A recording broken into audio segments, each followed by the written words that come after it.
बिस्मिल्लाहिर्रहमानिर्रहीम। अस्सलाम वालेकुम नाजरीन, जैसा कि आप लोगों ने टाइटल पढ़ लिया होगा, मौजू से आने से पहले मैं आप लोगों के सामने एक मिसाल रखता हूँ कि हमारे इलाके में एक हीरोइन पाउडर का नशा है, वो बहुत आम हो गया था। अभी तो बहुत सारे नशे आ गए हैं। जब वो आम हुआ तो ऐसे वालिदैन हमने देखे कि जो बच्चों को खुद कहते थे कि बेटा ये पैसे ले लो, सिगरेट पियो, चरस पियो, तुम्हारी मर्जी है, लेकिन पाउडर नहीं पीना, हीरोइन नहीं पीना। क्योंकि जो हीरोइन का नशा था वो इंसान की गैरत ख़त्म कर देता था। आदमी भीख मांगने पे आता, गलियों में रोल रहा होता है, उसको घर की इज्जत का पता नहीं होता। वो कहता है किसी तरीके से मेरे पास पैसा आए और मैं अपना नशा पूरा करूं। तो नाजरीन, ये जो इक़्तिदार का नशा है वो उस हीरोइन के नशे से कहीं ज़्यादा बुरा है कि इनको गाली निकालो, इनको बुरा भला कहो, कुछ भी कहो, जो इक़्तिदार पावर का नशा है वो सबसे बुरा है। वो इंसान की ज़मीर ही ख़त्म कर देता है। मेरे जैसे आदमी के अगर 500 कमेंट्स आ रहे हैं, उसमें अगर 2 आदमियों ने गाली निकाल दिया तो दिल करता है कि मोबाइल फेंक दूं और दोबारा ये काम भी न करूं। लेकिन जैसा कि लास्ट वीडियो में मैंने जिक्र किया है कि इनकी मिट्टी पलीत हो रही है, लेकिन इनको कोई फ़र्क नहीं पड़ता है, क्योंकि ये आदी हो चुके हैं कि पावर के बगैर ये नहीं रह सकते। आप तारीख उठा लें हुक्मरानों की कि लोग पूरे पूरे ख़ानदान भाइयों के ख़त्म कर देते हैं इक़्तिदार के लिए। बेटा बाप को कत्ल कर देता है, बाप बेटे के ख़ानदान को ख़त्म कर देते हैं कि यार किसी तरीके हम पावर में हैं। तो ये जो इक़्तिदार का नशा है ये सबसे बुरा नशा है। इसके लिए इंसान किसी हद तक भी जा सकता है। अब आते हैं नाजरीन मौजू के ऊपर कि जिस चीज़ को मैं महसूस कर रहा हूँ, जिसको आप लोग महसूस कर रहे हैं, कि जो सहाफ़ी तंजीमें हैं, मजहबी तबका है, उसके बाद वकला की जो तंजीमें हैं, जिस चीज़ से हम बाखबर हैं, हमें मालूम है, क्या उनको इस चीज़ का इल्म नहीं है? क्या आने वाले अल्लाह के अजाब से वो उनको पता नहीं है? मैं यहाँ मजहबी तबके का जिक्र इसलिए किया, मेरा टारगेट इस वक्त जो तरीक़े लबैक है वो नहीं है। जो इस टाइम पाकिस्तान में हो रहा है, इस हुकूमत के जो तेवर हैं, वो जो करने जा रही है, जो महसूस हो रहा है, ये बिल्कुल इस तरह हो रहा है कि जिस तरह बांग्लादेश में हुआ था, जिस तरह हसीना वाजिद ने खालिदा ज़िया के साथ किया था। फिर उसको लंबे अरसे के लिए जेल में डालकर पूरी अपोजिशन को साइड में लगा के खुद हुकूमत करने का फ़ैसला किया था। और उस वक्त भी मजहबी तबका ढाका में निकला था। कई उस टाइम मेरे दोस्त बांग्लादेश के थे, वो कहते थे कि जब उस मजहबी तबके के ख़िलाफ़ हसीना वाजिद ने ऑपरेशन किया था तो वो भी सेम इसी तरह जो अब पाकिस्तान में हुआ है। उसके बाद बांग्लादेश में मजहबी तबके ने सर नहीं उठाया था और बांग्लादेश के दोस्त कहते थे कि सब लोग हसीना वाजिद को गाली निकालते हैं, इलेक्शन होते हैं और वो जीत जाती है, हर आदमी घर में सोया होता है और वो वज़ीर आज़म होती है। बज़ैर देखने में जमहूरी मुल्क था, लेकिन वो हसीना वाजिद उसके ऊपर काबिज़ थी। और फिर उसके साथ क्या हुआ सब लोगों को मालूम है। इस टाइम पाकिस्तान में सेम ऐसा ही हो रहा है। अब मैं ये तो नहीं कहता हूँ कि लोग बांग्लादेश की तरह निकल आएँ, जो निकलना चाहिए, जो कब निकल सुन रही, वो मैं एक मिसाल दे रहा हूँ कि उसी तरह पाकिस्तान में हो रहा है। अब मैं जो दावा कर रहा हूँ कि यार ये जो तबका है, क्या ये बाखबर नहीं है? तो इसके लिए मैं आप लोगों के सामने नाज़रीन एक छोटा सा यानी कि वाक़या रखता हूँ जो आप लोगों को समझ आ जाए कि एक होता है ज़ालिम और एक होता है मज़लूम। तो मज़लूम का अल्लाह का साथ होता है और ज़ालिम के ऊपर अल्लाह का अज़ाब आता है। लेकिन उसमें एक तीसरा आदमी भी होता है जो वो भी अल्लाह के अज़ाब में आता है, और वो जो होता है बाइख्तियार ताकतवर शख्सियत जो उस मज़लूम को रोक सकती है, लेकिन वो नहीं रोकती। खामोश रहने वाले नहीं, ताकतवर लोग कि जो उस जालिम को रोक सकते हैं लेकिन वो नहीं रोकते, वो भी उसी तरह जालिम होते हैं जिस तरह वो जुल्म कर रहा है। मिसाल मैं आप लोगों को नाज़ में रखता हूँ, फिर मैं आता हूँ सहाफ़त मजहबी तबके के ऊपर कि मैं एक ख़ानदान को बहुत करीब से जानता हूँ, 20-25 साल से जानता हूँ, बहुत करीब से जानता हूँ। उस ख़ानदान के लगभग 8-10 कत्ल हो चुके हैं और 8-10 कत्ल वो कर चुके हैं, तबाह हो गया है वो ख़ानदान। और उनकी बदकिस्मती देखो कि उनकी एक ही ख़ानदान के साथ दुश्मनी है। एक ख़ानदान के साथ दुश्मनी होती है, वो केस चलता है, सुलह हो जाती है, कुछ दिनों के बाद फिर दूसरे ख़ानदान के साथ उनकी दुश्मनी हो जाती है, फिर कत्ल होते हैं, इधर से होते हैं, इधर से वो तबाह हो रहा है। अभी भी वो दुश्मनियों में उनकी सुलह नहीं हुई, क्योंकि एक आदमी एक ख़ानदान की दुश्मनी होती है, सुलह होती है, 10 साल 15 साल बाद आदमी कहता है चलो यार शुक्र है मेरी जान। तो उनकी इतनी बड़ी बदकिस्मती है कि उसकी नए नए ख़ानदान के साथ उनकी दुश्मनी हो जाती है। तो उनका जो बड़ा आदमी था, बुजुर्ग था, जिसके अल्फाज मैंने अपने कानों से सुने थे, वो भी कत्ल हो गया था। उससे पहले दुश्मनी शुरू हो गई थी, उसके कत्ल होने से पहले। वो एक दिन कहता है मेरे वालिद साहब को कि भाई ये अल्लाह का अज़ाब है हमारे ख़ानदान के ऊपर। और अल्लाह का अज़ाब है क्यों, हमने गलती क्या की है। वो कहता है कि हमारे महल्ले में एक ही बड़ा ख़ानदान था जो हमारा ख़ानदान था, हम जो रिश्तेदार थे, जानने वाले थे, और वहाँ गरीब और मस्कीन घराना एक था। तो वो लोग जो ताकतवर लोग थे वो उनको तंग करते थे कि वो यहाँ से निकल जाएं और उसकी जगह के ऊपर हम कब्ज़ा कर लें, या वो बेच के चले जाए, वो हमको बेचें, जी हमको जगह लगती है, वो इधर से निकल जाएं। एक तो हमारे ख़ानदान से निकल जाएगा, एक जो बड़ी कीमती जगह है हमको मिल जाएगी। वो बार बार उस मज़लूम को तंग करते थे और हम देख रहे होते थे, हम रोक सकते थे, हमारा फ़ायदा नुकसान नहीं था, लेकिन हम रोक सकते थे हाजी साहब, लेकिन हमने नहीं रोका है। और ये हमारे ऊपर अल्लाह का अज़ाब है। और उस वक्त जब ये बात कह रहा था, उससे पहले उनके सिर्फ 2 कत्ल हुए थे, अब तो उनके पता नहीं कोई दर्जनों कत्ल हो चुके हैं।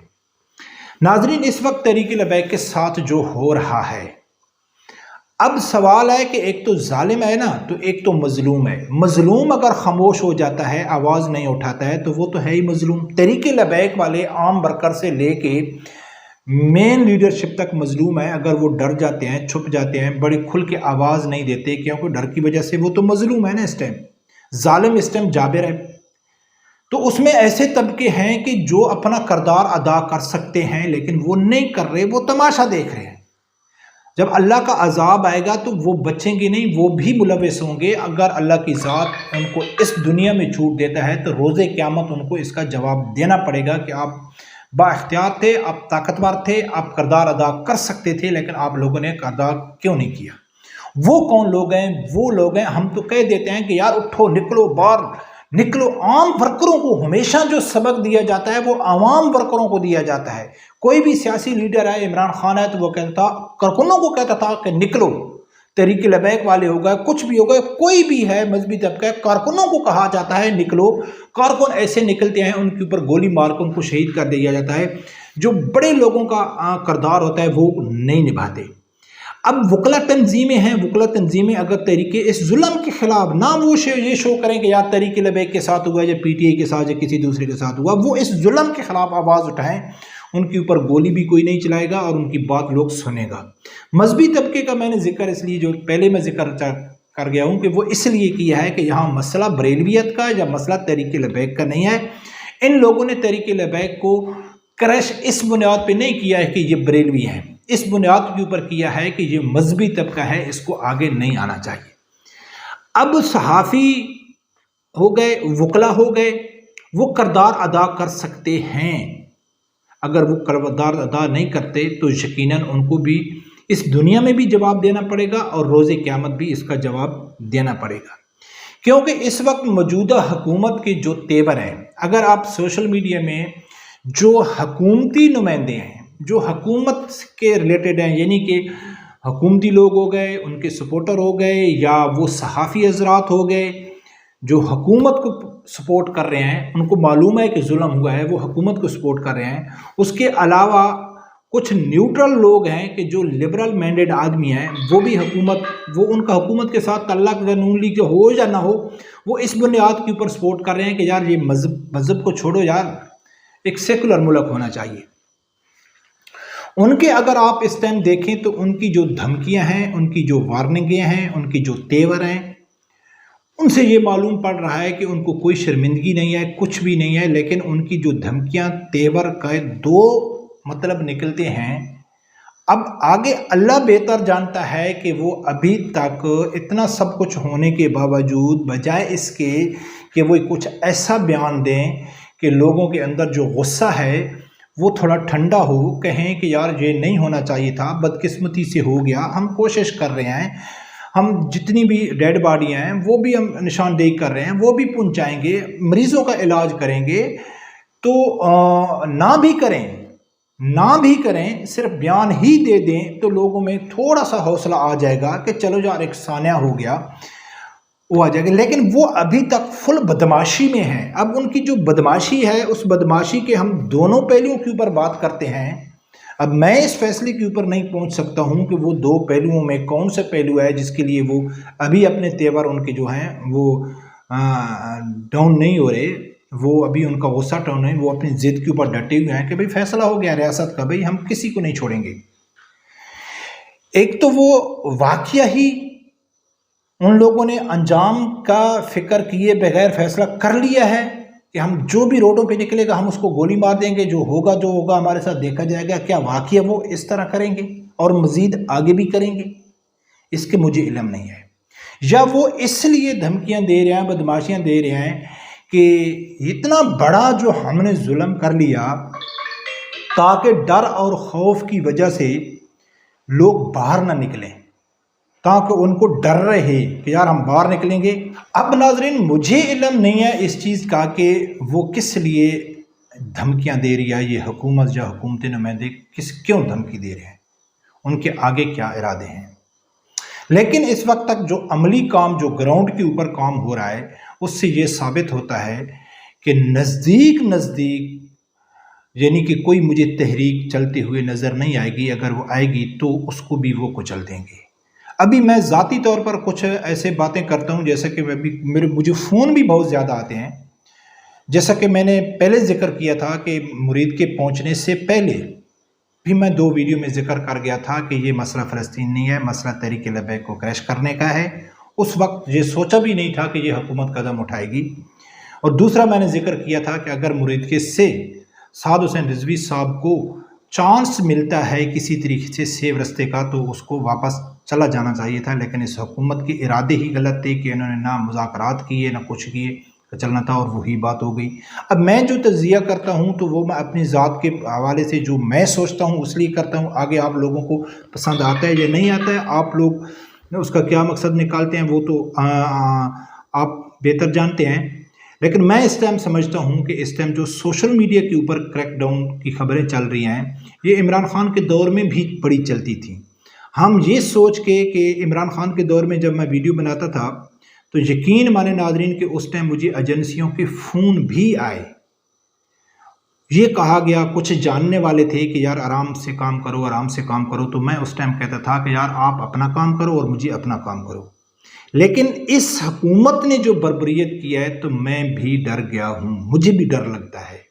और वल्लाह मैं आप लोगों को बता चुका हूँ कि डर इस चीज़ का नहीं है कि वो लेके जाएंगे जेल में रखेंगे, केस करेंगे। डर इस चीज़ का है कि यार ऐसे ऐसे आवाज़ उठाने वालों को आवाज़ ही बंद कर देंगे तो कम अज़ कम मालूम तो हो गया ना, जो व्यूवर हैं उनको मालूम तो हो गया ना कि कौन आदमी किसके लिए आवाज़ उठा रहा है। तो अगर मेरे वीडियो में जो मैं सख्त अल्फाज इस्तेमाल करता हूँ या जो डायरेक्ट टारगेट करता हूँ, अगर उससे मैं इशारतन बात करूँ तो आपको समझ आ जानी चाहिए। और मैं उन दोस्तों को भी कहता हूँ कि जो बिल्कुल सख्त लेवल पे जाके हार्ड लाइनर के तौर पर जाके वो सोशल मीडिया के ऊपर काम कर रहे हैं, तो उनको भी थोड़े दिनों तक एहतियात करनी चाहिए। पर नाजरीन इस वक्त मैं तो कम अज़ कम दुआ ही कर सकता हूँ और हमें यकीन है कि अल्लाह की ज़ात इनको अंजाम तक पहुँचाएगा और बहुत जल्द पहुँचाएगा। रब परवरदिगार से यही दुआ है, अल्लाह ताला मेरे समझदार आदमी को हक़ सच सुनने की और उसके साथ खड़े होने की तौफ़ीक़ अता फरमाए। अल्लाह हाफ़िज़।